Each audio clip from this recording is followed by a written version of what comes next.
So, si Madam Hilly naman mga mima ko, nung na-diagnose siya ng focal epilepsy, nasa 22 months siya nun. Natatandaan ko talaga, sunod-sunod talaga yung naging episode ng seizure niya. Ito yung seizure na talagang usual, yung tumitirik yung mata, nagba-violet yung mga, tawag dito, yung mga kuko, yung sa may part ng paa dumidiretso, naglalaway. So, yun yung natatandaan ko kasi ako lang talaga ako yung mag-isang nakakita nung nag-seizure siya, be. Tapos ako pa yung nakasama niya sa hospital. Na-admit kami for 5 days sa hospital. Sobrang hirap guys kasi pandemic that time. So eto si Madam Healy ngayon ay grade 1 na siya. So anak, kamusta ka naman daw? Okay lang. Oh, ano daw pangalan mo? Hey, Emerich. Emerich. So, ginagamit niya yung pangalan na binigay ng teacher niya nung kinder. So, guys, okay naman siya. Nagtitake pa rin siya ng maintenance.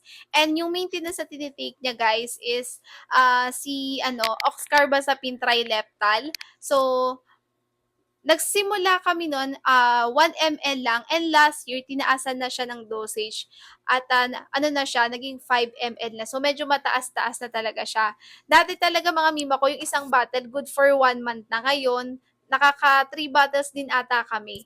So, medyo mahal talaga yung maintenance niya ngayon, and yearly siya nag-undergo ng EEG test. And sa mga nagtatanong naman kung ay naatake pa ba siya ng epilepsy niya, ang sagot, base po dun sa EEG test niya, yes po, kapag natutulog siya. So, sabi nung ano niya, neuropedia niya, iwasan lang daw po talaga namin siya magkasakit. Pero syempre, mahirap naman yun, di ba? So, mas maganda kapag may sakit na sila, dinadala na dapat sila sa hospital. So, kamusta ka naman daw sa school, bebe? Okay lang. Anong ginagawa niyo daw sa school? Maraming projects. Pero Three nahihirapan ako. Nahihirapan daw siya. So, ayun guys, yun yung kino-complain niya before pa, kahit nung daycare siya. Kasi 'di ba sa daycare may mga ginagawa na, nag-i-start na ring mag-identify ng mga letters, colors, numbers. So, yun yung kinireklamo niya sa akin. Medyo nahihilo daw siya, nahihirapan siya, hindi siya mabilis talaga guys mag-catch up. So, ang ginagawa namin, mag-catch up. Oo, tama. Tapos kapag umuwi kami ng bahay, tinuturuan ko na lang siya ulit guys. Inuulit-ulit ko na lang yung mga lessons nila sa school. So, hindi siya mabilis talaga guys yung talagang mapipick up niya lahat yung mga tinuturo, ganon. Pero nakakasabay-sabay naman siya guys. Nakakasulat, nakakapagsalita, nakakapaglaro ka, di ba, nak? Oo, sa school, hindi ako pinapagalitan ni teacher. Yung sa pantata. Nanglalar kasi kami ng best friend namin. Oo. So, ngayon guys, grade 1 naman siya. Nasa regular class naman siya mga mima ko. Pero, kapag ka... Isasabihin ako na Sige.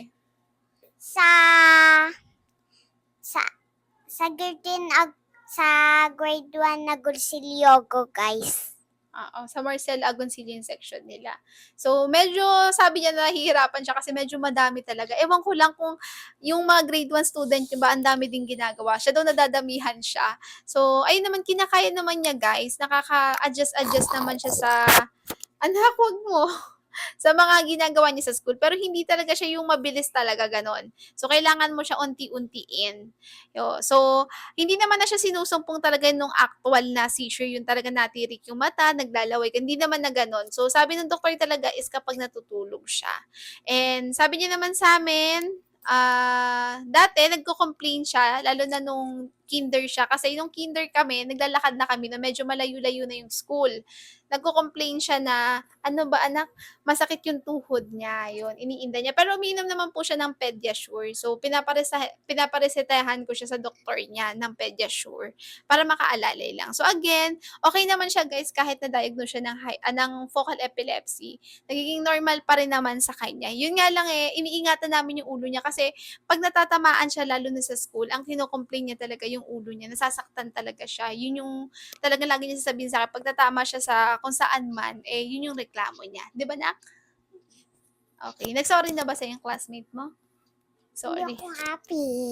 Oo. Sinabi mo na rin sa karang video, hindi ka happy. So, ayun lang mga mima ko. Kung may tanong kayo about focal epilepsy ng anak ko, ano ba yung mga ginagawa namin, ano ba yung ginagawa niya, mag-comment lang kayo. So, ano na? Okay. Bye-bye. Bye-bye. Abay ka na. Bye-bye!